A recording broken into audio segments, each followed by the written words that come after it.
Applebaum for such a generous and yet brief introduction.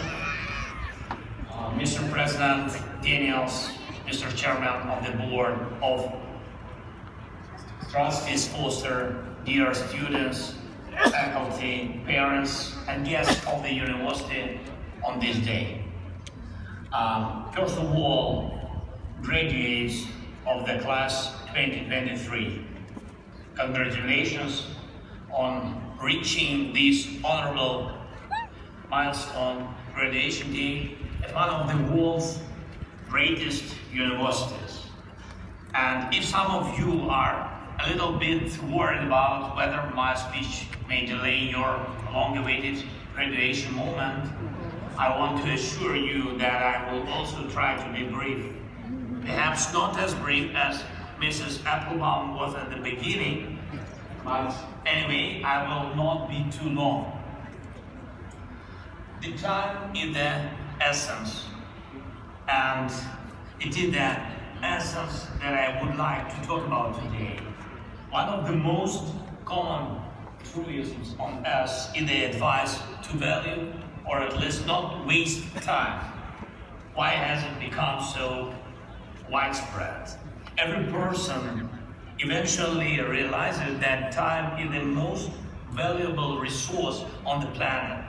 Not oil or uranium, not lithium or anything else, but time. Time. The very flow of time convinces us of this. Some people realize this sooner, and these are the lucky ones. Others realize it too late, when they lose someone or something. People cannot avoid it. This is just a matter of time. Now you can look back at the time you have spent here at the university studying. Did you get everything you needed from it? You have even more than time ahead of you, a whole lifetime. These are the careers you will build. This is your parents' pride, which they have every right to if they raised the children who graduate from Johns Hopkins. These are your families who I wish you this will bring you love. These are your children and grandchildren who will inherit a piece of your soul. Will you be able not to waste this time of your life? This topic seems trivial, but these are very, very difficult questions for every person. How you answer them is how you live.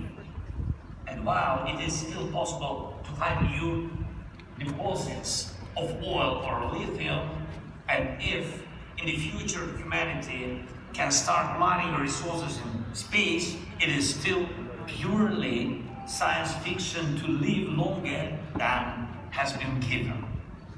But why am I talking about this now?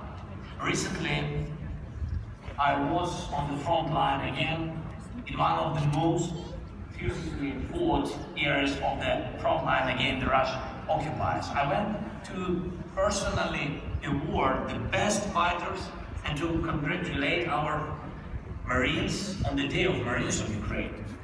And you know, the front in Ukraine consists of very, very different people who are fighting for freedom and independence.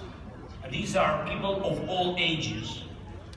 And among them are exactly the same folks as you are now. Some of them have already passed their graduation ceremony, others are only dreaming about it today, and you have similar hopes for life, similar expectations from life. But there is fundamental difference that comes down to the question of time. The time of your life is under your control. The time of life of our folks on the front line, the time of life of all Ukrainians who are forced to live through this terrible Russian aggression, unfortunately, is subject to many factors that are not all in their control. Where will the next Russian missile or another Iranian killer drone hit, which Russia is so fond of launching at Ukraine? Will our air defense systems be able to save all the lives at risk? What moment in the battle carried the most risk, and which one could be decisive? And how long will this war last? We are trying to get a grip on the time of our lives, what is happening to us. And by the way, if anyone here is going to become a politician, remember that this is exactly what your job will be, to master time, to make the time of your people and country's life under the control of your people and country, under any circumstances, so that your people receive an answer to any question about what the time of their life will be like. There may be calm times when it is a simple task for politicians. There may be very, very restless politicians who complicate seemingly simple tasks so that they create real crises. There may be different things. And unfortunately, there may still be wars. Of course, I do not wish anyone to feel like they are in my shoes, and it's impossible to give a manual on how to go through life so as not to waste its time. However, one piece of advice always works. You have to know exactly why you need today and how you want your tomorrows to look like. You have to know this when you are a politician and have to achieve a certain goal for your country. You have to know this when you are a soldier and you have to defend your position so that the whole country is protected. You have to know this when you just have to go through life. Sometimes, however, when you are young and when you are a student, you still need to waste some time. What is life without it? But only sometimes, and when no one else depends on you. I'm proud that Ukraine is not losing a single day in its defense against Russian terror.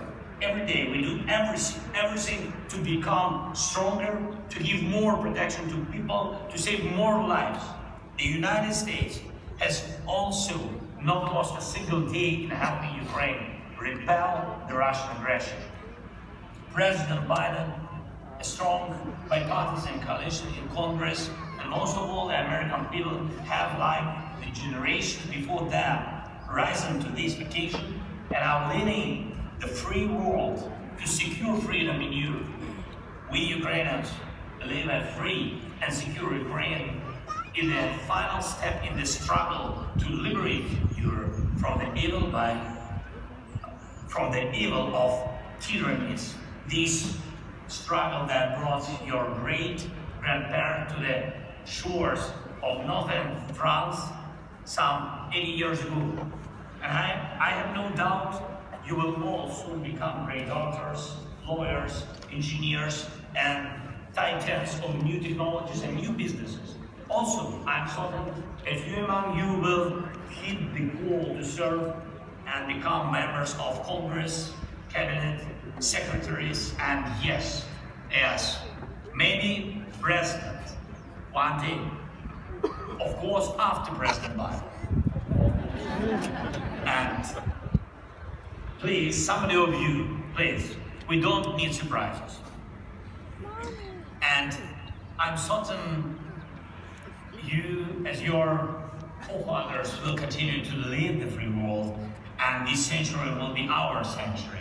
A century where freedom, innovation, and democratic values reign. A century where tyrannies that repress their own and seek to enslave their neighbors will vanish from us once and for all. But all of our tomorrows and the tomorrows of our children and grandchildren depends on each of our todays. On each of our todays. Thank you, Johns Hopkins, for your attention. Thank you very much. Thank you, America, for your support. Slava Ukraini.